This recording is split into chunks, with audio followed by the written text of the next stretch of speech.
The army which the Khedives maintained in the Delta was, judged by European standards, only a rabble.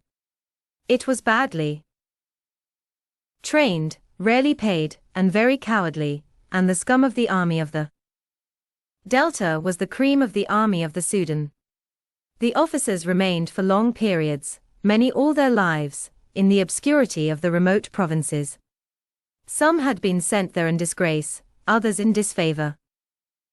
Some had been forced to serve out of Egypt by extreme poverty, others were drawn to the Sudan by the hopes of gratifying peculiar tastes.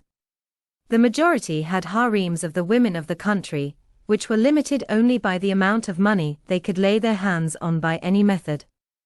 Many were hopeless and habitual drunkards. Nearly all were dishonest. All were indolent and incapable.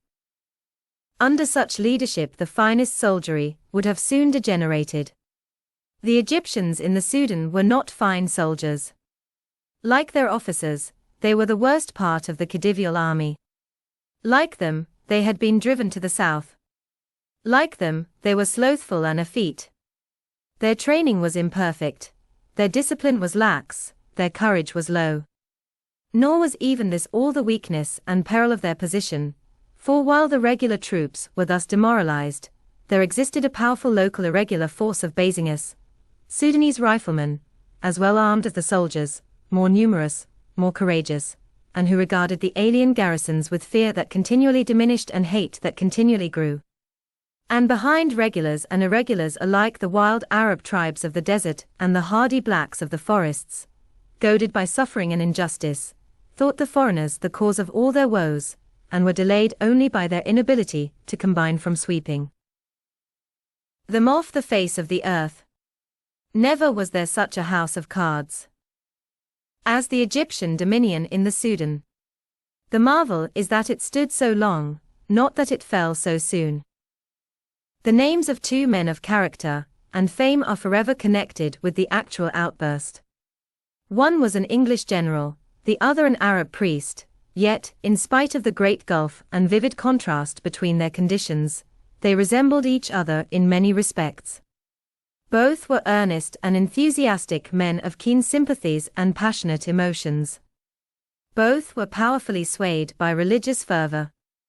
Both exerted great personal influence on all who came in contact with them. Both were reformers.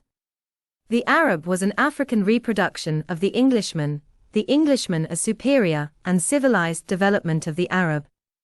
In the end they fought to the death, but for an important part of their lives their influence on the fortunes of the Sudan was exerted in the same direction.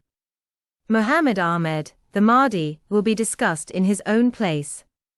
Charles Gordon needs little introduction. Long before this tale begins his reputation was European, and the fame of the ever-victorious army had spread far beyond the Great Wall of China. The misgovernment of the Egyptians and the misery of the Sudanese reached their greatest extreme in the 7th decade of the present century. From such a situation there seemed to be no issue other than by force of arms. The Arab tribes lacked no provocation. Yet they were destitute of two moral forces essential to all rebellions. The first was the knowledge that better things existed. The second was a spirit of combination. General Gordon showed them the first. The Mahdi provided the second. It is impossible to study any part of Charles Gordon's career without being drawn to all the rest.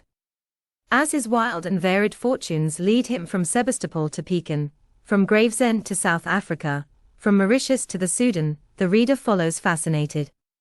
Every scene is strange, terrible, or dramatic.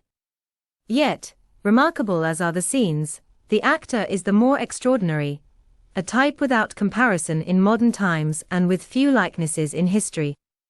Rare and precious is the truly disinterested man. Potentates of many lands and different degree, the Emperor of China, the King of the Belgians, the Premier of Cape Colony, the Khedive of Egypt competed to secure his services. The importance of his offices varied no less than their nature. One day he was a subaltern of sappers, on another he commanded the Chinese army, the next he directed an orphanage, or was Governor-General of the Sudan, with supreme powers of life and death and peace and war, or served as private secretary to Lord Ripon.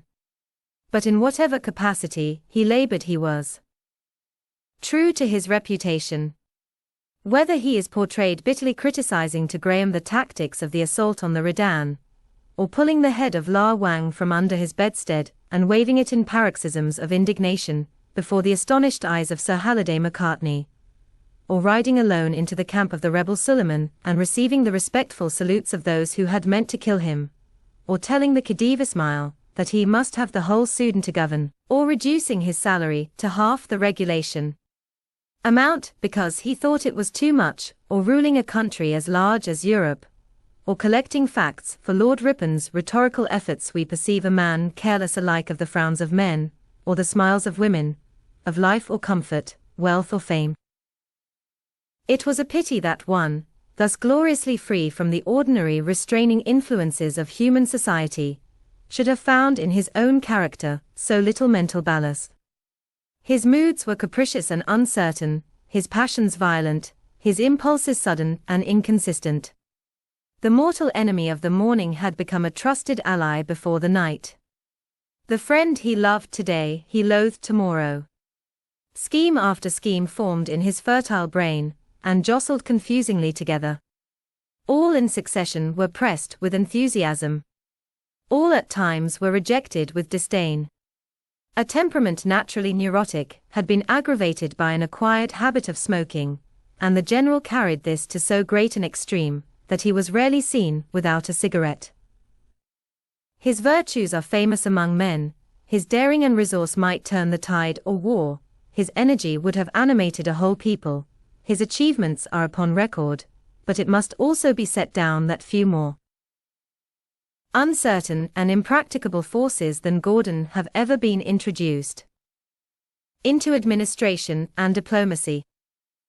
Although the Egyptian government might loudly proclaim their detestation of slavery, their behavior in the Sudan was viewed with suspicion by the European powers, and particularly by Great Britain.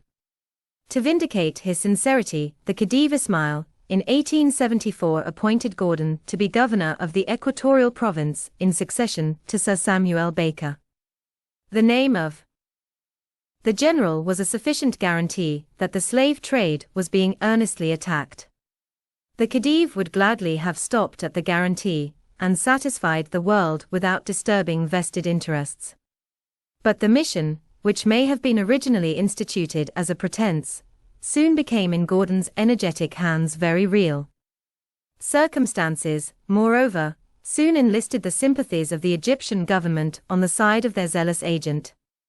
The slave dealers had committed every variety of atrocity for which the most odious traffic in the world afforded occasion, but when, under the leadership of Zubair Rahamna, they refused to pay their annual tribute, it was felt in Cairo that their crimes had cried aloud for chastisement. Zubair is sufficiently described, when it has been said that he was the most notorious slave dealer Africa has ever produced. His infamy had spread beyond the limits of the continent, which was the scene of his exploits, to the distant nations of the north and west. In reality, his rule was a distinct advance on the anarchy which had preceded it, and certainly he was no worse than others of his vile trade. His scale of business was, however, more extended.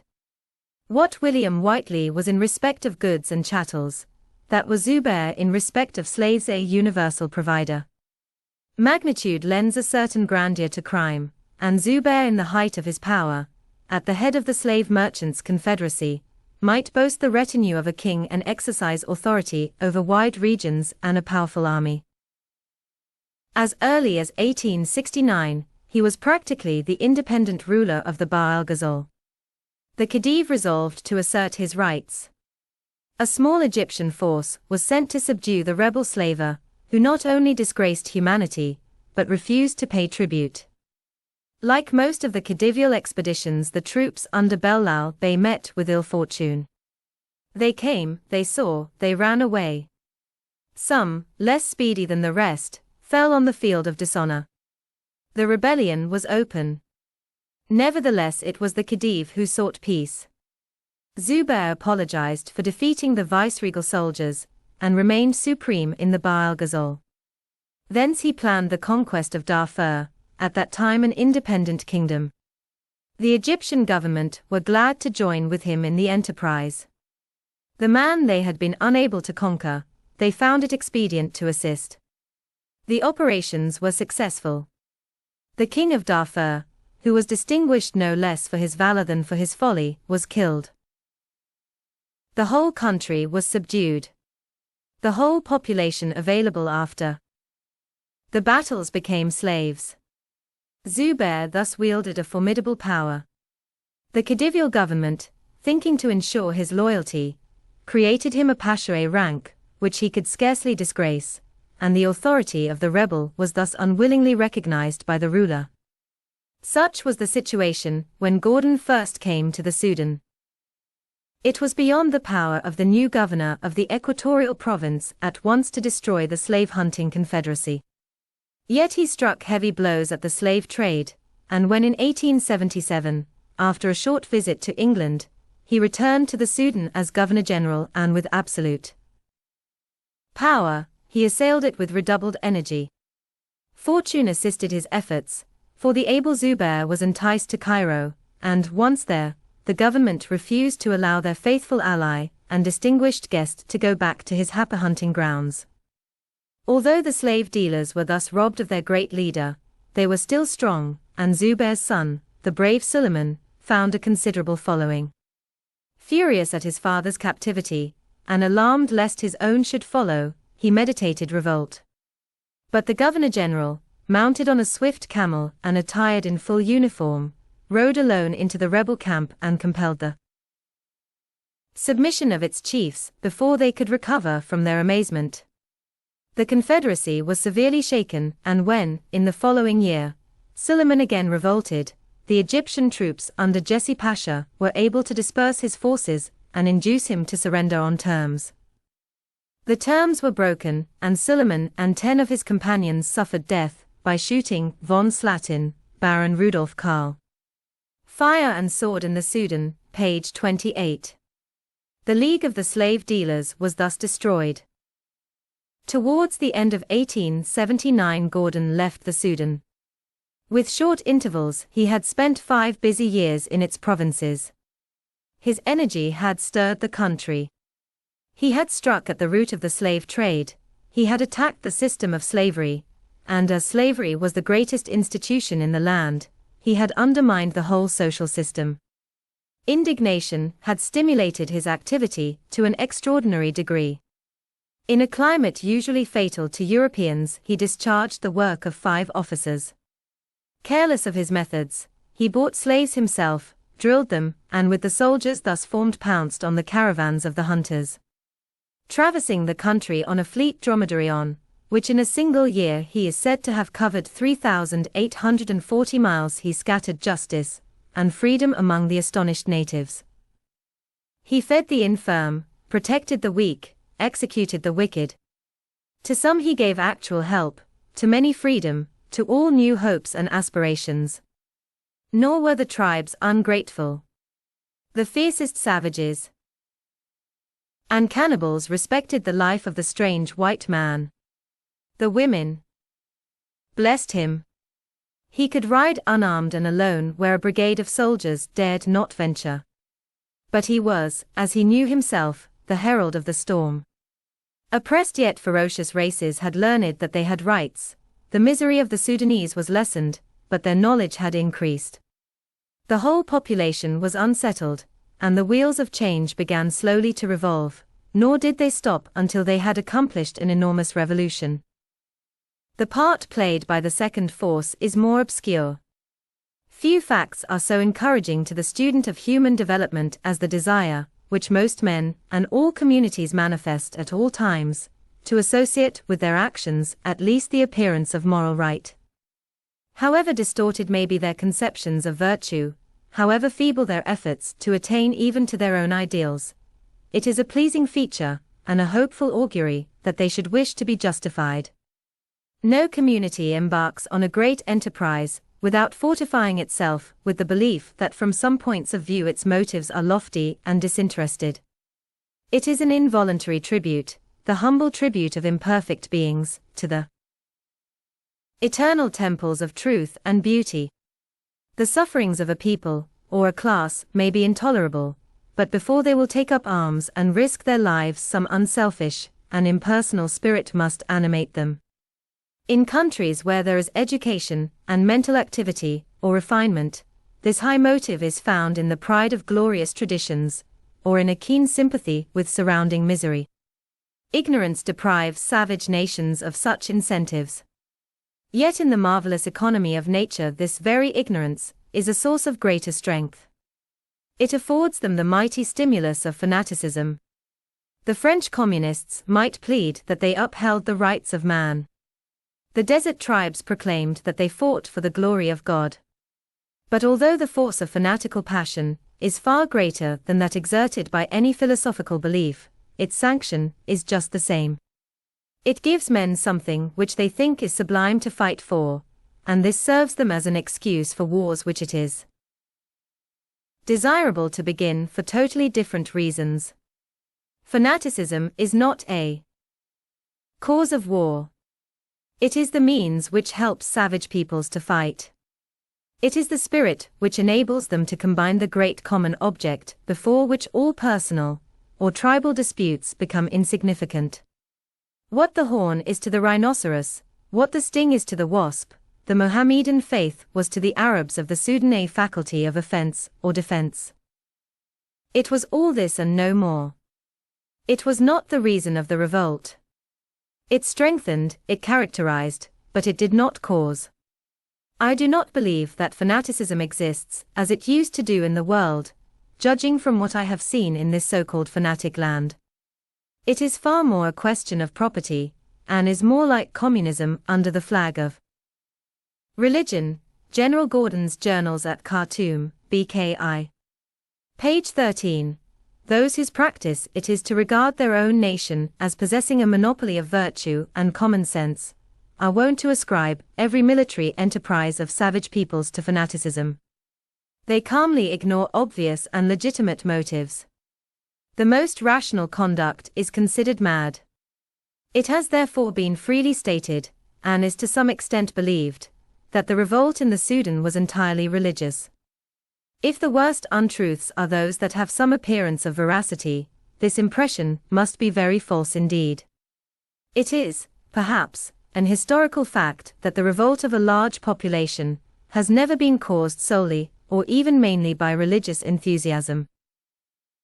The reasons which forced the peoples of the Sudan to revolt were as strong as the defense which their oppressors could offer was feeble. Looking at the question from a purely political standpoint, we may say that upon the whole there exists no record of a better case for rebellion than presented itself to the Sudanese. Their country was being ruined, their property was plundered, their women were ravished, their liberties were curtailed, even their lives were threatened. Aliens ruled the inhabitants, the few oppressed the many, brave men were harried by cowards, the weak compelled the strong. Here were sufficient reasons. Since any armed movement against an established government can be justified only by success, strength is an important revolutionary virtue. It was a virtue that the Arabs might boast. They were indeed far stronger than they, their persecutors, or the outside world had yet learned. All were soon to be enlightened. The storm gathered and the waters rose.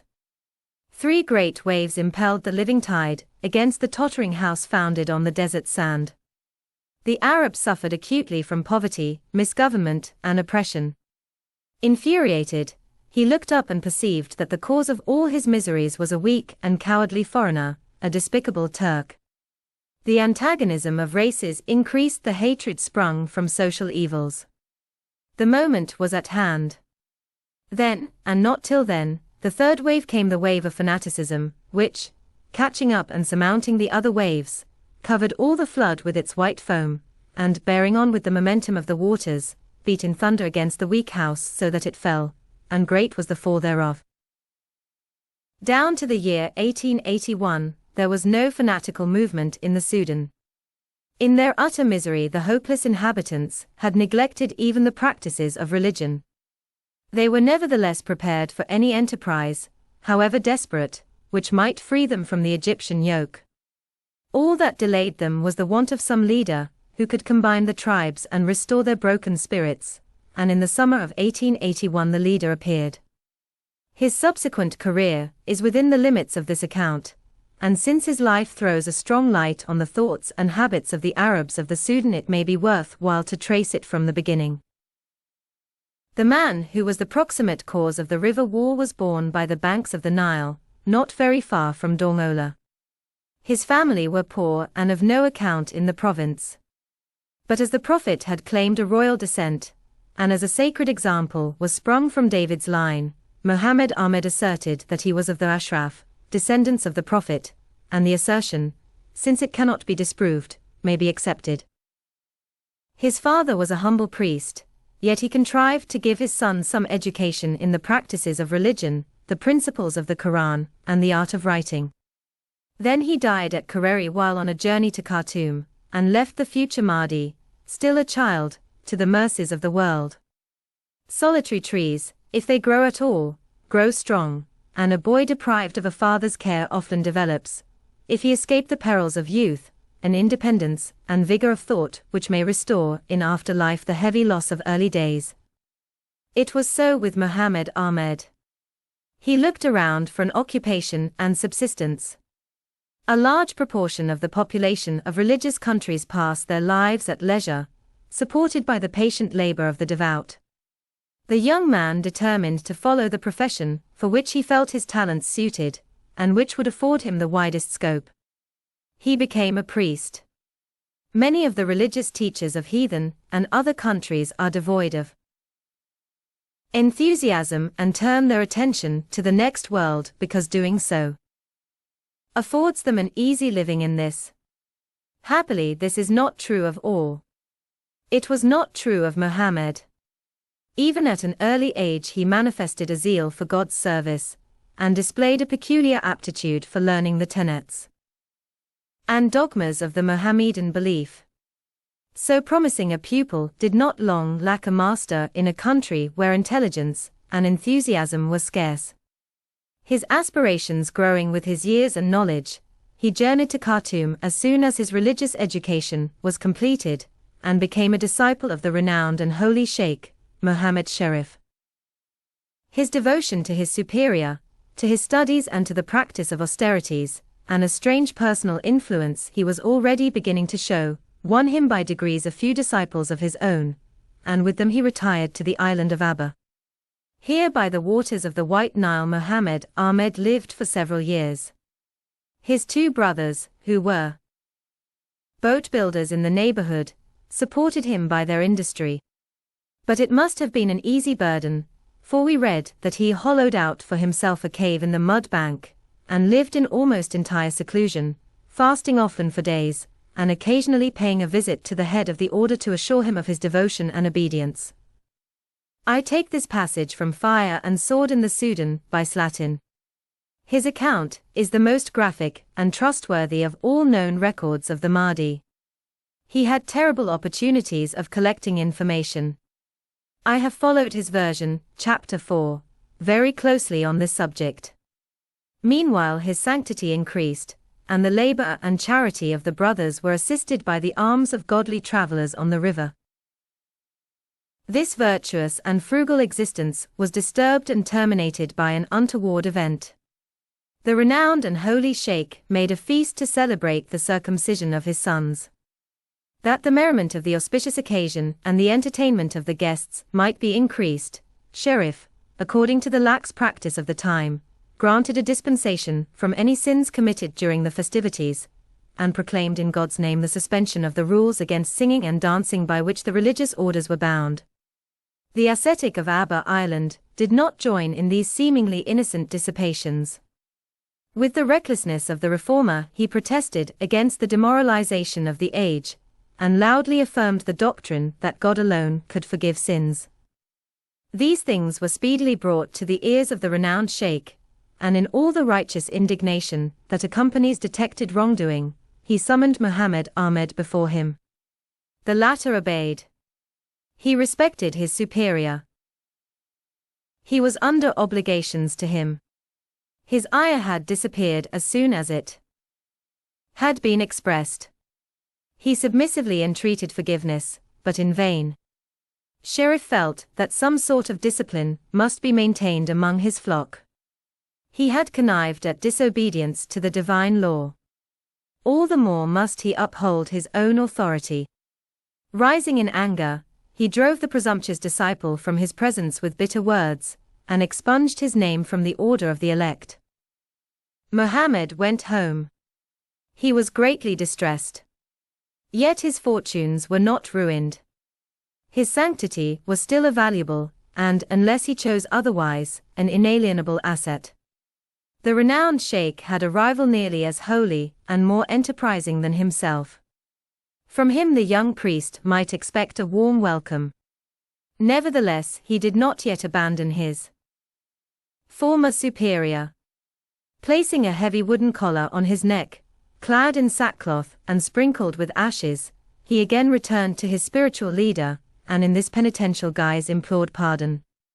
He was ignominiously ejected. Nor did he venture to revisit the unforgiving sheikh. But it happened that in a few weeks Sheriff had occasion to journey to the island of Abba. His former disciple appeared suddenly before him, still clad in sackcloth and defiled by ashes. Careless of his plain misery, and unmoved by his loyalty, which was the more remarkable since it was disinterested, the implacable sheikh poured forth a stream of invective. Among many insults, one went home, "Be off, you wretched Dongolawi." Although the natives of the Dongola province were despised and disliked in the southern Sudan, it is not at first apparent why Muhammad should have resented so bitterly the allusion to his birthplace. But abuse by class is a dangerous though effective practice. A man will perhaps tolerate an offensive word applied to himself, but will be infuriated if his nation, his rank, or his profession is insulted. Muhammad Ahmed rose.